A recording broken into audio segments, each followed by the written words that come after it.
Okay, guys, so we're going to be going through basically a letter created by the commissioner of the Social Security Administration as a result of a problem. The problem is overpayments. They're rampant, they're all over the place.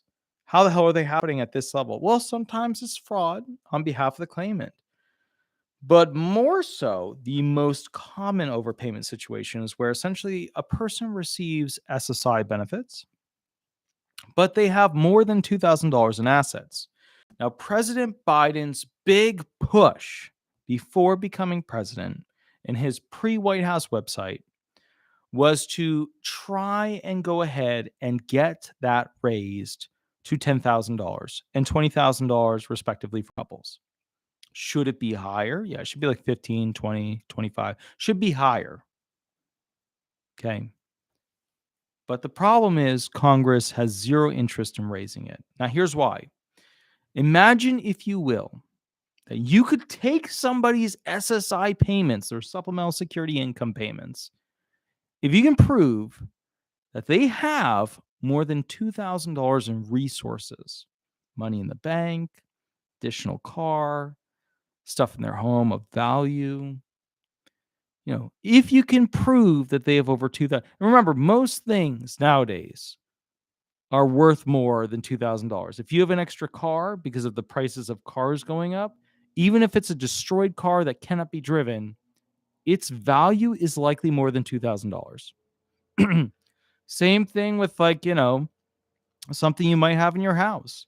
Value significantly higher. So while we have record inflation going on, which means that those things that you try to buy are way more expensive, which means that things that you own are now worth a lot more in money value, in the sense of having to pay more money to replace them.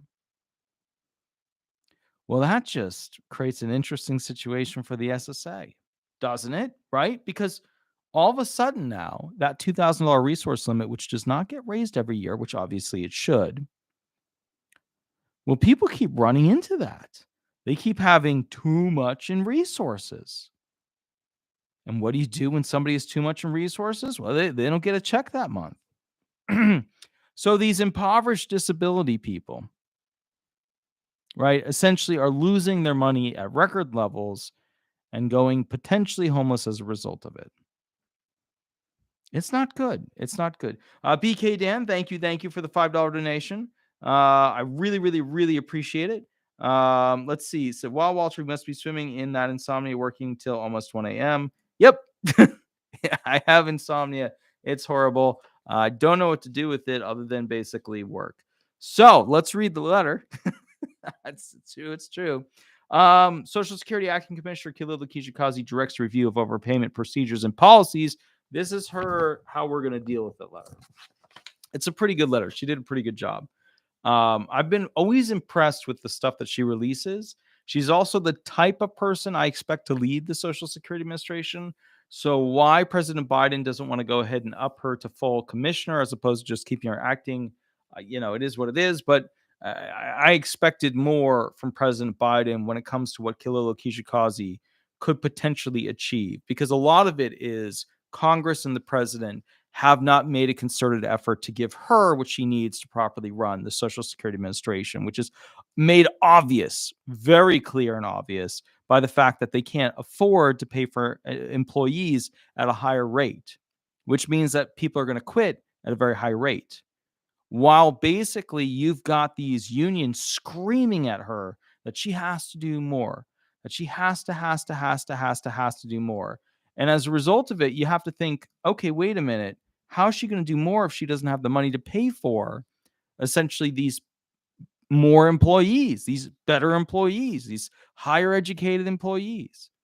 Well, it's simple. They didn't give her enough money. She can't hire, better educated individuals to, be employees at the Social Security Administration.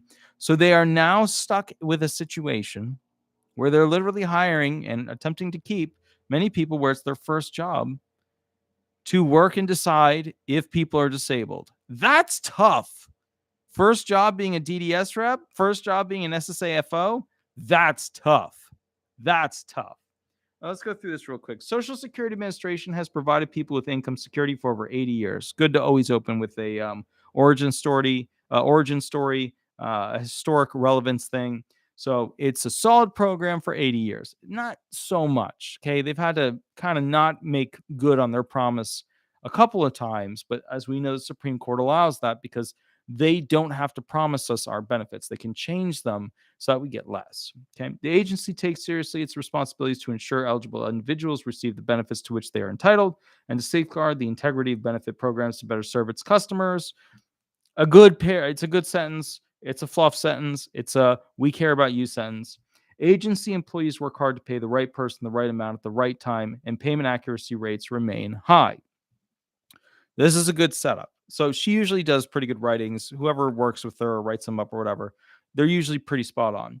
So the first sentence was a historic one. Why we are relevant. We've been solid for this long. We've been around for a long time. Second sentence is we value our position. We value our job. We value what our purpose is in America. And essentially, as a result of that, we try very hard to keep integrity up, right? Final sentence, we work hard to pay the right person. And that's where it gets tricky. The right amount. And that's where it gets tricky. At the right time. And that's where it really gets tricky. And payment accuracy rates remain high. So basically, what she says in that final sentence is that in conclusion of this mini paragraph, which is an executive summary paragraph, that's how they always do them. We are constantly focused on making sure the money goes where it's supposed to go when it's supposed to go there, right? Classic ending to the first paragraph. Now, with that said, what she's really saying here is accuracy is imperative to us, which is a good argument when the rest of the letter is going to have to talk about how overpayments are out of control with the SSA, where accuracy in the right amount, for the right person, at the right time have not been very good. I mean, you could say they've been very good as comparison to how many percentage of them are processed per day, but still it could be way better. It could be way better. So the bottom line is this. She's saying these things because the senators are getting together committees to figure out what they need to do to legislate change for the SSA, which is really interesting because they're probably going to make things worse for claimants by having more and more and more and more and more CDRs, which ironically will probably be passed through the Senate and the House, will go to the president, who may pass it through, even though he was vehemently against it before the White House. He could go ahead and deny it, although I don't think he will. I think at this point, they're so low on funds, they're going to find any way they can save a buck. Next sentence or next paragraph. Social Security pays 1.4 trillion in benefits to more than 71 million people each year. While payment accuracy rates are high, overpayments do happen given the number of people the agency serves, the number of changes in their circumstances, and the complexity of the programs. What she's saying here is the following. $1.4 trillion. So over a trillion, almost $1.5 trillion is paid out to 71 million people. So look, if 1 million people had an overpayment, if 500,000 people had an overpayment, 250,000 people had an overpayment, is that really that bad of a number, right? That's the argument there. We serve so many, so even hundreds of thousands of people with an overpayment, that's not really that means, that's still a small number, okay? While payment accuracy rates are high, so they're just saying the fact is, when the truth is, this whole thing is occurring because they're not high enough, okay? Overpayments do happen, right? It's classic thing. Screw ups happen. Screw ups happen. It just is what it is. But then we go back to the initial paragraph of we work hard to pay the right person the right amount at the right time. That's, overpayments do happen given the number of people the agency serves, the number of changes in their circumstances. So what they're getting at here, because this is the big SSI thing, the changes in their circumstances. Let's say somebody goes ahead and inherits a car and they've already got a car. Let's say somebody inherits another property and they've already got a property, right? That's where this pops up. And the complexity of the programs being the programs are very complex and they've got to spend a lot of money to try and have the programs follow the rules. Cool. Only around 0.5% of Social Security payments are overpayments. 0.5. So just imagine. So okay, so we're okay. Let's get the math out here real quick. So we're going to be doing what is here we go. Hold on. Is it 0.5 or 0.05? What is 0.5% of 71 million. Cool. So that is 355,000 people. Yeah, that's a lot of people. So 355,000 people getting an overpayment. That's not a good number. That's not a good look. Okay, so and you can now tell why they voiced it as only 0.5%. Because if you say 355,000 people, you're like, wow, that's a lot of people. Because when you think about that, just to give you a heads up, let's see how many person per state, really quick. How many people? Hold on, real quick. Let's look at this real quick. How many people live in each state? So if we go to the states, right, and we look at how many people live in each state, and we go to the really tiny states. So Wyoming only has around 581,000 people. So if you were to say, well, let's do a halvesy one. So we got around 355. So we need something around 700. Here you go. So about half of Alaska's population would be in overpayments. That's how you can imagine it. All the people that live in Alaska, about half of them would have overpayments based on these numbers. Okay. All right, so let's keep rolling through this thing. Okay, for the Supplemental Security Income Program, overpayments also represent a small percentage of payments, about 8%, but are higher due to the complexity in administering statutory income and resource limits and asset evaluation, right? We talked about it. It's that $2,000 resource limit. That's the killer. It's not the SGA. It's the killer of resource limitation. Despite our high accuracy rates, I'm putting together a team to review. So here's her call to action. Here's her what I'm going to do. Here's our fix.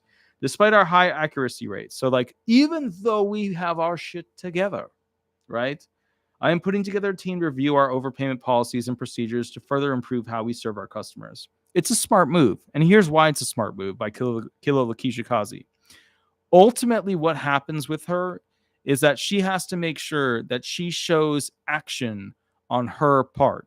So she's going to need a financial person. She's going to need a legal person. She's going to need an administrative person, a little community, a little grouping that she can show essentially how she's going forward and making an effort to address why there's so many overpayments. So, but you remember, here's the quote. Despite our high accuracy rates, even though we think we're doing all right, I am putting together a team to review our overpayment policies and procedures to further improve how we serve our customers. I have designated a senior official to work out of the office of the commissioner to lead the team and report directly to me. So, what is she doing? She is creating a committee that is going to create a response letter to the senators who are going to have a meeting to basically bash them, right? That's what's happening. The senators are creating their own little committee to go after the SSA and send them a bunch of questions, and they are going to have answers to those questions. So in order to have answers to those questions, they are going to create a committee. Cool. There's misinformation in the media claiming that the Social Security Administration is attempting to collect $21 billion. This figure was derived from the total amount of overpayments that have occurred over the history of the program. Each person's situation is unique. And the agency, so whenever you hear that, that's some razzle dazzle right there in terminology of how you phrase it. This figure was derived from the total amount of overpayments that have occurred over the history of the programs, right? So 21 billion is, I guess, a high number then in that instance because it's all years. Each person's situation is unique, saying like all these different people, some have overpayments for this, some have overpayments for that, which is again trying to get blame off of them. This is even though despite our high accuracy rates, trying to get blame off of them. Each person's situation is unique, trying to get blame off of them. Because remember, if they were good at the system, if they were good at the program, like if they had it more organized, more bright lined of how they could use their computer systems to fight it, they wouldn't be saying each person's situation is unique. They would have a system that would cater to all the potential unique situations that are likely to pop up. Okay. Each person's situation is unique, and the agency handles overpayments on a case-by-case basis. In particular, if a person doesn't agree that they've been overpaid or believes the amount is incorrect, they can appeal. If they believe they shouldn't have to pay the money back, they can request that the agency waive collection of the overpayment, SSA 632 form. There's no time limit for filing a waiver, right? You can file it 20 years down the line, even as you're paying $100 a month. The agency is continually improving how it serves the millions of people who depend on its programs, including by preventing overpayments and making it easier to navigate the recovery and waiver process. That's fair. You expect that. Okay, next one. For instance, the agency just released its streamlined waiver request form that's easier to understand and less burdensome for people to request a debt recovery waiver. Okay. It is also, and I'll have to do a video specifically on how they updated the 632. It is also developing a new electronic payroll data exchange program that will automatically use wage information to adjust payment amounts when appropriate to prevent overpayments. So, put another way, they're going to find out the month, right? The month that you get paid too much, instead of basically finding out 3 months later and then having to kick you off benefits for that month that was 3 months before. Okay. Additionally, it does make people feel a little like, ugh, they're that into my money. They're that into that. Yeah, they are. They're going to be that good. They're going to know the moment that thing gets filed, you're going to lose benefits for that month if you're over SGA or over a resource limit or whatever. Additionally, the agency intends to publish a proposed rule to streamline processes and reduce burden so eligible individuals can more easily seek debt relief. Now, remember, the SSA is not pro debt relief. So if you're getting that vibe from this, that's not what's actually happening. The SSA used to be really cool with just, look, we'll waive 1,000, even 1,500, even 2,000. We'll waive yada, yada. They don't want to waste time. They're just going to wait. Now it's not like that. Now they are aggressively going after every single claimant for the money they believe they are due. It is a culture change. So if you're getting this like swing, like, hey, it's going to be easier for you to request away, it ain't like that. It has become more aggressive in trying to get the money back from the claimants. Okay, maybe this is their attempt to go ahead and swing it to what the President Biden was talking about back in the day. Maybe this is more that attempt. We'll see. We'll only know over the next year whether or not it actually happens. When overpayments do happen, the agency is required by law to adjust benefits or recover debts. The law all allows Social Security to waive recovery in some cases, which must be balanced with the agency's stewardship responsibility to safeguard the integrity of benefit programs and trust funds. So, in other words, what they're saying is, yeah, we'll forgive some money, but we also have a great duty to the trust funds to make sure that they stay full at all times. And also the taxpayer who is paying for all these SSI claimants. Social Security is committed to working with people if they seek to appeal or to explore potential repayment options and waivers when allowed by law. For more information about the overpayment process, please see the overpayments fact sheet. Okay, that is the SSA Commissioner's response. 25, a news station investigated Congress to hold hearing into Social Security overpayments, which is what created this whole situation, which is what created this whole like, hey, you, we Congress, we feel SSA do bad job because SSA have too many overpayments. And we Congress create own committee to create question sheet to send to SSA for purpose of finding answers to why SSA not great at the process of essentially processing claims and payments, right? That's what it is. I did like a, summarized Honey Boo Boo kind of version there, and I hope you enjoyed it because, it's late. It's only 1 a.m. All right, so here's the deal. Let's go through some of the basic things. In the news release from the U.S. House Ways and Means Committee on Wednesday, it said that you will hold a hearing next week to better identify improper payments before they occur and provide beneficiaries with adequate notice when they occur. Overpayments can occur when people receiving supplemental income for disability or survivor benefits get a better paying job, more hours at work, or a little extra money in the bank. Because, let me go ahead and simplify again, the resource limit is insanely low. $2,000 doesn't buy shit today. It doesn't buy what people need. Yeah, you'll get food for under $2,000, sure, but it's not going to get you a car. Yeah, you'll be able to buy maybe some socks, but it's not going to get you basically, rent. Let me give you an example, okay? The house that I used to live in that I rented when I was in law school was $1,500, okay? That gave me the space to work on stuff, do what I needed to do, yada, yada. That same house in that market or near markets is around $3,500 per month now. Okay. Now, what happened? Well, two presidents happened. We had Trump and then we had Biden. Didn't increase that much under Trump, increased a lot more under Biden. But to be fair, he had the whole COVID situation, you know, massive printing of money during Trump's administration, massive printing of money during Biden's administration. And now where are we? Well, basically, we're at a situation where we have a problem. And the problem is we have to audit everybody now to scratch and pull that money back, right?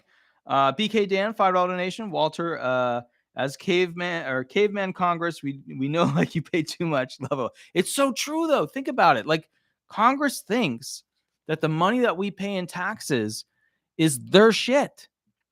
That's so weird. They're sitting there doing their accounting. They're like, okay, we're gonna throw this stuff here. We're gonna put money here. We're gonna give these people money. We're gonna give these people money. These people. That is the mentality of essentially a group that believes that they want to manage us. There's a little bug. They want to manage us by telling us how they're going to spend our money, and then spending our money by just unfortunately making us not the priority. Is it not weird that Social Security benefits are not mentioned in powerful legislative moments when Ukraine is? Is it not weird that basically we're able to fund all these mega machines and future, fifth gen, sixth gen, whatever fighter jets into the future, but we can't address how to keep our people from starving? Is it not weird that at some point Congress would have to stand up and figure out a solution, but yet we've known that the program was going to run out since the 80s? Doesn't it bother people that like they're not important to our politicians? Like this is the best of the best. Let me give you an example of what these politicians are supposed to be. They're supposed to be the principal of the school, the highest that school can offer.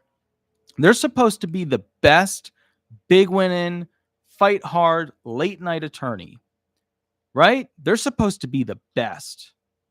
They're supposed to be the best doctor who is innovating future, amazing, life saving remedies. The best. But instead, they're a bunch of failed lawyers that somehow had a great smile and we liked them. That's weird that we would fall for that. And we do, and we do, and we do. One of them's president right now. It's just what it is. It's just what it is. Okay. All right, let's go through this. All right, here we go. Most overpayments involve supplemental security income, which helps low-income people with disabilities who are blind or 65 years older, yada, yada. They found that the $2,000 limit in resource assets basically was the main issue. Okay, they give a cute story. They explain somebody who was affected by it. Okay, so here's a good quote. They weren't trying to game the system. They were just playing by the rules, Kerry said. And it is very unfortunate. I don't want anybody to ever be in that situation again. So that's why I think we need to have a hearing. We need to come to grips with where we are right now, find out what the problem is, and how to fix these problems. Now, let me tell you what's going to happen with this hearing. Okay. The Republicans are going to push for essentially reform that will create more CDRs and potentially more overpayment reviews. Okay, not necessarily. They'll probably come up with a fix. They'll be the group that actually has like bullet points as to how they should fix this. They'll be unpopular, of course, but that will be a group that pushes for more CDRs, more quick review access information. Like you click into a computer, it will tell you essentially what the claimant has in their bank account, even faster than they already do, or maybe highly automated machines even beyond what they have currently. That will be what happens on the Republican side. The Democrat side will be kind of this like, well, how do we get these people to pay this money? Do we offer some sort of alternative program to a payment plan? Is there a way that we can forgive so much to cut down on the amount of review time the SSA has to do? And those solutions will be more wishy-washy, but there's usually one good one in there. There's usually one good one that the Democrats offer that you're like, okay, that will have legs, that will run. So point is with this whole situation, you have people who are trying on SSI to make money because let's call it like it is. SSI, let's assume they're just getting the max, $914. What are you going to buy on that? What are you going to afford on that? When you have massive inflation over multiple years, what are you going to do? You can't do anything with $914. You can't even find four walls on a ceiling. You can't even get that. You're going to pay for gasoline in your car. Or are you going to do get the oil change? The moment that car breaks in any way, you don't have the money to replace it. You don't have the money to get the part. Maybe you watch some YouTube videos and try and fix it yourself. I mean, that's what I do. But I got to tell you, these SSI people, they don't have the money to buy the parts. So the point is, SSI no longer serves the function that originally was intended for. SSI should pay around $1,500 per month. That's realistic, what it should pay. The base amount of SSDI benefits should pay around $2,000 per month, right? Because if you get any closer to $1,500, you're too close to what SSI should be getting. And people who paid and worked in, they should be making more than what the SSI people get. The SSI game is the program of last resort. That means when you don't have anything else, that's what you get. Retirement, in my opinion, should be at least $2,000 plus. I can't believe some people only get a $1,200 check per month. That's insanity. But anyways, the point is, at the end of the day, Congress is pissed. Republicans and Democrats are beginning the review process. The commissioner responded with it was a good letter. It's a very good letter. I would trash the letter if I thought it was bad. I don't think it's bad. I think it's a solid letter. Like, who's ever writing her stuff is doing a good job.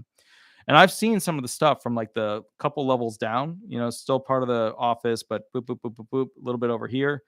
It's definitely not at this level. Somebody wrote that, rewrote it, reviewed it, rewrote it again. They did a good job. But here's the deal. Congress is going to want to know what the plan is to reduce all these overpayments. Now, when Congress gets involved, they're going to want to know, why do these overpayments keep happening? But the moment that it comes to fruition that Congress needs to raise that SSI resource limit from 2,000 up to 10,000, like what Biden wanted, they're not going to use that as a solution. They're not. Because if they can kick more people off of SSI benefits by creating massive inflation that makes it impossible to live on SSI benefits, that forces SSI recipients to go back to work to be able to survive and have any basic foundation to their life. And that, people, is how you get an entire group of individuals to go to work, whether they're refugees, asylum seekers, immigrants, disabled, or over 65. That, people, is how you get people to work that maybe have never worked in their entire life or worked very little in their life. And that, people, is called active politics. I'll catch you guys a little bit later. You have a wonderful night. Please remember to like, subscribe. If you like the ideas in these videos, please remember to like and subscribe. Click that all button. Please remember to leave a review if you enjoy these videos. Disability Resolution Florida, Disability Resolution Law Firm on Google. I'm Attorney Walter Hnot, Disability Resolution PA. You guys know who I am.